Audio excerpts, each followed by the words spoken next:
जी बिस्मिल्लाहिर्रहमानिर्रहीम।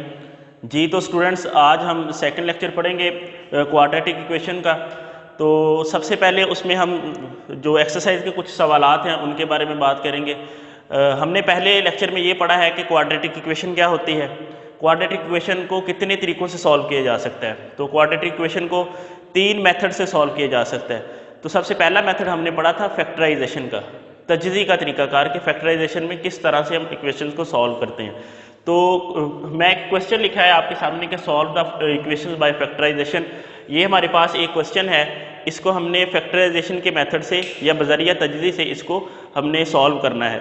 तो बेटे फैक्टराइजेशन होती क्या है, तो ज़रा ध्यान से देखिए। फैक्टराइजेशन के मेथड में हमने इस एक्स स्क्वायर वाले कोएफिशिएंट को मल्टीप्लाई करना होता है कांस्टेंट के साथ।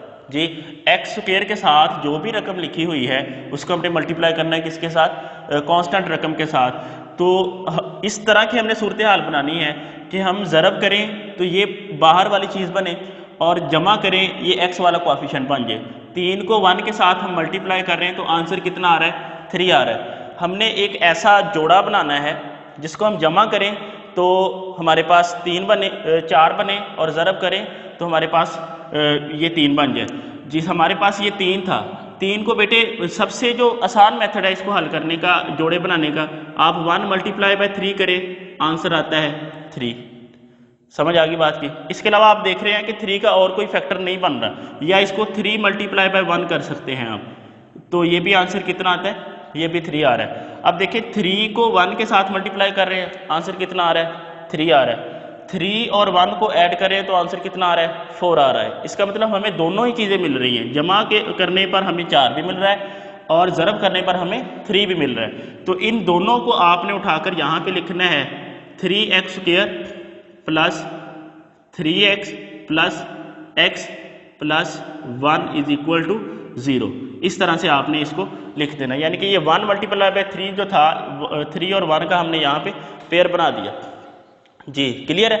अब यहाँ से हम 3x कॉमन ले लेते हैं, 3x कॉमन ले लिया, ये हमारे पास कितना रह गया, x रह गया यहाँ पे, प्लस यहाँ पे 3x तो कॉमन था तो इसकी जगह पे हमारे पास क्या आ गया, 1 आ गया। अब यहाँ से बेटे क्या कॉमन आ रहा है, यहाँ से 1 कॉमन आ रहा है। 1 कॉमन लिया तो यहाँ पे आ गया हमारे पास x प्लस 1। ये बात आप याद रखिए कि जब भी आपने फैक्टराइजेशन करनी है ये वाले दोनों पेयर जो हैं ये सेम आने चाहिए। अब इन दोनों को एक दफ़ा फिर हम कॉमन ले लेते हैं, x प्लस 1 आ गया और ये आपके पास आ गया 3x plus 1 is equal to 0। अब देखिए दो फैक्टर 0 के बराबर लिखे हुए हैं, आपने ये कंडीशन पढ़ी होगी कि a dot b is equal to 0, तो इसका मतलब है a इज इक्वल टू 0 और b इज इक्वल टू 0। तो हमारे पास x प्लस 1 0 के बराबर होगा या फिर 3x प्लस 1 0 के बराबर होगा। अगर x प्लस 0 के बराबर प्लस 1 0 के बराबर है तो x इज इक्वल टू कितना आ गया, माइनस का 1। और इसी तरह से 3x plus 1 is equal to 0, 3x is equal to minus 1 और x की वैल्यू आपके पास आ गई माइनस 1/3। ये जो आंसर आपके पास आ रहे हैं इन आंसर्स को कहते हैं आप रूट्स ऑफ क्वाड्रेटिक इक्वेशन। और इनको बेटे आपने फाइनलाइज करके सॉल्यूशन सेट में लिखना है कि -1 और -1/3। एक बात आपने और याद रखनी है कि बेटे जितनी भी इक्वेशन की पावर होती है उतनी उसके आंसर आते हैं। जैसा कि अब आपके पास x की पावर 2 है तो आंसर कितने आए आपके पास, 2 ही आंसर आए। तो ये हमारा फाइनल आंसर होगा। पॉज कर दें। नेक्स्ट हमारे पास क्वेश्चन नंबर 3 है इसी एक्सरसाइज का, पहले सवाल का तीसरा पार्ट है। तो इसमें हमने फिर बेटे फैक्टराइजेशन ही करनी है। तो फैक्टराइजेशन में आपको बताया है कि आपने एक्स स्क्वायर वाली रकम का जो कोएफिशिएंट है, एक्स स्क्वायर वाली रकम का जो कोएफिशिएंट है उसको कांस्टेंट के साथ मल्टीप्लाई करना है। तो 9 को 5 के साथ मल्टीप्लाई किया, कितना आंसर आया, 45। कितना आ गया, 9 × 5 कितना आ गया, 45। ये हमारे पास 45 आ गया। अब 45 के कितने पॉसिबल फैक्टर बन सकते हैं, 1 मल्टीप्लाई बाय 45, ये आपके पास 45 आ गया। 2 पे ये हो नहीं रहा, 3 मल्टीप्लाई बाय 15 तो ये कितना बन गया, 45। तो 3 × 15 भी 45 होता है। 4 को किसके साथ मल्टीप्लाई करें 45 बने, नहीं पेयर नहीं बनता। 5 को किसके साथ मल्टीप्लाई करें, 5 × 9, ये कितना बन गया आपके पास 45। तो देखें इन्हीं तीनों में से हमारा एक फैक्टर हमें मिल रहा है कि जिसको हम जमा करें या माइनस करें आंसर आए माइनस के 12 और ज़रब करें आंसर आए माइनस का 45। अब देखो 45 ज़रब 1 ये तो बन गया 45, लेकिन 45 में से एक माइनस कर रहे हैं 44 बन रहा है, 45 में एक जमा कर रहे हैं आंसर 46 आ रहा है। इसका मतलब ये हमारा पेयर नहीं है। अब इसी तरह से 9 को 5 के साथ मल्टीप्लाई करें तो आंसर 45 आता है। 9 में से 5 माइनस करें आंसर 4 आता है, लेकिन हमें यहाँ पे कितना चाहिए 12 चाहिए। 9 में 5 जमा करें आंसर 14 आता है, हमें यहाँ पे कितना चाहिए 12। इसका मतलब ये भी हमारा पेयर नहीं है। अब 15 3 बार कितना आ गया 45, 15 में से 3 माइनस कर रहे हैं कितना आंसर आ रहा है 12। इसका मतलब ये हमारा पेयर है। अब देखिए हमने पेयर्स को किस तरह से लिखना है, 9x² माइनस का 3x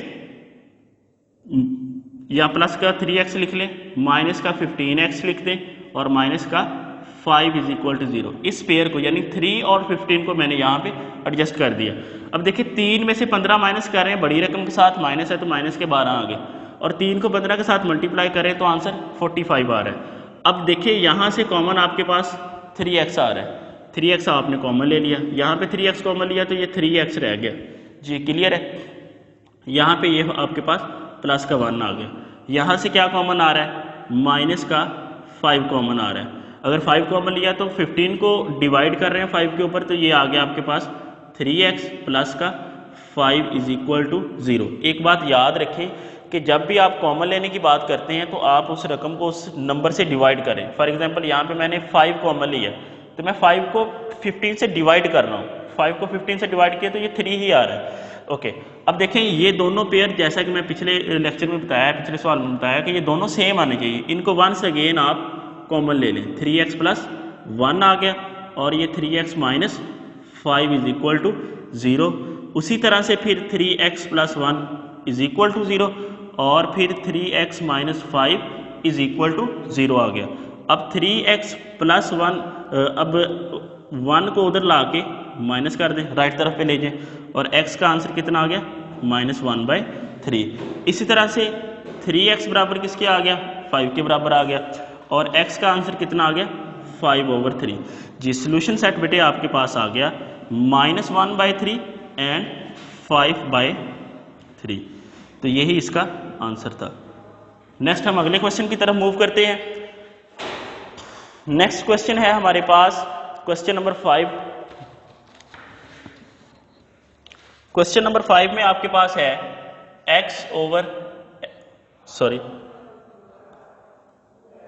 x into x plus 7 is equal to 2x minus 1 और x प्लस 4 जी। ये भी आपके पास एक क्वाड्रेटिक इक्वेशन है, इसको आपने सॉल्व करना है जी। स्टूडेंट्स ये कुछ हट के है, इन दोनों सवालों से कुछ हट के है, ये अपनी स्टैंडर्ड फॉर्म में क्वेश्चन नहीं है। तो सबसे पहले हम इसको थोड़ा सॉल्व कर लेते हैं जी। x को x के साथ मल्टीप्लाई किया x² बन गया, x को 7 के साथ मल्टीप्लाई किया 7x बन गया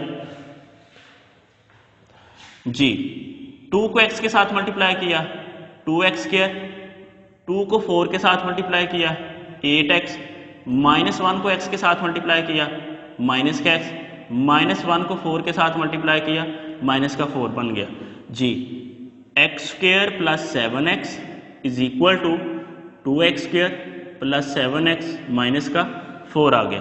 अब x² वाली टर्मों को एक साइड पे कर लें, 2x² प्लस 7x माइनस 4, इन दोनों टर्मों को उठा के हम राइट तरफ पे ले जाते। देखिए प्लस का x² था, इधर आके माइनस का x² रह गया, प्लस का 7 था माइनस का 7x और इज इक्वल टू 0 जी। क्लियर है। अब आपके पास ये आ गया 2x² में से एक x² माइनस कर रहे हैं तो ये बन गया x², 7x के साथ 7x कैंसिल हो गया, माइनस का 4 इज इक्वल टू 0 जी। अब x² इज इक्वल टू 4 आ गया।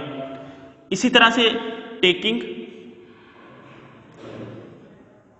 Square root on both side, दोनों तरफ आप स्क्वायर रूट ले लें, x² का स्क्वायर रूट और 4 का स्क्वायर रूट, ये इसके साथ कैंसिल हो गया, x इज इक्वल टू +-2 और इसके सोल्यूशन सेट आपके पास आ गए 2 वाओ -2। यही बेटे इसका आंसर है जी। ये था हमारा आज का लेक्चर। अगर फिर भी किसी भी सवाल की कहीं से समझ नहीं लगे तो आप हमें कमेंट सेक्शन में जाके बता सकते हैं। जज़ाकल्लाह।